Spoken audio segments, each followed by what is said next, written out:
నెల్లూరు నగర corporation budget సమావేశంలో తాగునీటి సమస్యపై ప్రధానంగా చర్చ జరిగింది. కార్పొరేటర్లు కర్తం ప్రతాప్ రెడ్డి, రామకృష్ణలు నగరంలో నెలకొన్న తాగునీటి సమస్యలపై పలు ప్రశ్నలు సంధించారు. అధికారులు సక్రమంగా పనిచేయకపోవడం వల్లే ఈ సమస్య తలెత్తిందని వారు మండిపడ్డారు. వేసవి వస్తున్నా ఇంకా సమస్యను పట్టించుకోకపోవడం దారుణమన్నారు. కనీసం చలివేంద్రాలు కూడా ఏర్పాటు చేయలేదంటూ ధ్వజమెత్తారు.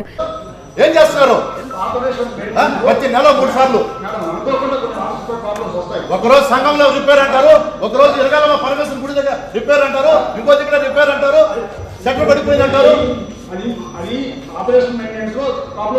మీరు కనీసం స్పందించారా? మొన్న మీరు కమిషనర్ గారు మీకు చెప్పారు, మీరేం స్పందించారు? ఒక్క రోజు సార్ 4 రోజులు మళ్ళీ పడిపోయింది, చెప్పిన 4 రోజులు పడిపోయింది సార్. ఏం చేస్తారు సార్ వీళ్ళు? వాళ్ళ మీద చర్యలు తీసుకునేంత వరకు మేము ఒప్పుకోం సార్. మీ ఇంట్లో 3 రోజులు ఇల్లు లేకపోతే మీకు అంత ఇబ్బంది ఉంటుంది. 3 రోజులు మీ ఇంట్లో ఇల్లు కట్ చేస్తే మీకు ఎలా ఉంటుంది చూస్తాం. ఇల్లు లేకుండా మీకు లేకుంటే ఎలా ఉంటుంది బాధ? మేడం వీళ్ళు అసలు చేయడం లేదు మేడం. వాళ్ళ అధికారులపై చర్యలు తీసుకునేలాగా నేను నిలబడుకొని ఉంటాను మేడం.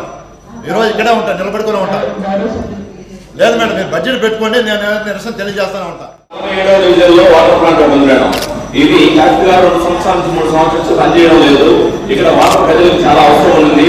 ఈ వాటర్ ప్లాంట్ గురించి మన మినిస్టర్ గారు కంప్లైంట్ పెట్టున్నాము. ఈ కంప్లైంట్ మీద కనీసం క్లోజ్ చేశారు చెక్ చేసే విధంగా మేడం. ఇవి మేనేజ్మెంట్ ఎవరు చూస్తున్నారంటే సవాలు మేడం. ఒకరు శానిటేషన్ అంటారు, ఒకరు ఇంజనీరింగ్ అంటారు, వాళ్ళు అడగంటారు, వీళ్ళు అడగంటారు. ఈ వాటర్ ప్లాంట్ ప్రజలకి చాలా ఉపయోగపడేది. వాటర్ ప్లాంట్ లేనందువల్ల దాదాపు 30 రూపాయలు పెట్టి ఒక క్యాన్ కొనుక్కుంటున్నారు. రోజుకు 200-300 క్యాన్లు కొంటున్నారు. ఇదే వాటర్ ప్లాంట్ మనం అందిస్తే కొన్ని లక్షల రూపాయలు కేటాయించారు.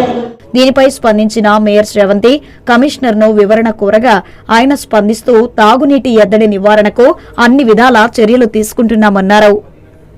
నెల్లూరు నగరంలో మెగా ప్రాజెక్ట్ ఏదైతే చేశారో వాళ్ళు పైప్ లైన్ చేయడం జరిగింది. వాళ్ళకి సుమారుగా 400 కోట్ల పైన చెల్లింపులు కూడా ప్రభుత్వం చేయడం జరిగింది. కానీ ఇంకా చాలా జోన్స్, 47 జోన్స్ దీంట్లో ఉన్నాయి, వాటర్ సప్లైలో జోన్స్ ఉన్నాయి. దీంట్లో 15-16 జోన్లు మాత్రమే వాళ్ళు వాటర్ సప్లై ఇప్పుడు ఇస్తున్నారు. అది కూడా మన పాత లైన్లు కొత్త లైన్లు కలిపి ఇస్తున్నారు. దానికి వాళ్ళు మొక్కల దగ్గర వాళ్ళు చాలా సంవత్సరాలు కొంచెం మెయింటెనెన్స్ చేయలేదు. దాని తర్వాత ఇవన్నీ కూడా విజిట్స్ చేయడం జరిగింది. దాని తర్వాత మహదాపురం మొత్తం క్లీన్ చేయించాం, క్లారిఫైర్ క్లీన్ చేయించాం. దాని తర్వాత లైన్స్ అన్ని కూడా కరెక్ట్ గా పనిచేసేలాగా చూసుకున్నాం.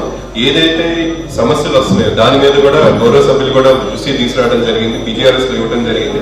అప్పుడు కూడా వారు చెప్పినట్టు ఇన్స్ట్రక్షన్స్ ఇవ్వడం జరిగింది. అధికారులందరికీ కూడా చెప్పడం జరిగింది. అలానే వేసవి వస్తుంది కాబట్టి వేసవికి సంబంధించి బోర్డులన్నీ కూడా రిపేర్ చేయాల్సిన అవసరం ఉంది. ఇంకెక్కడైనా బోర్డు రిపేర్ చేయకపోతే త్వరితగతిన ఒక 2 రోజుల్లోపు ఆ బోర్డులన్నీ కూడా రిపేర్ చేసి తీసుకురావాల్సిన అవసరం. మనకి సిబ్బంది కూడా బోర్డు రిపేర్ చేయడానికి ఉన్నారు, దానికి ఎలాంటి ఇబ్బంది లేదు.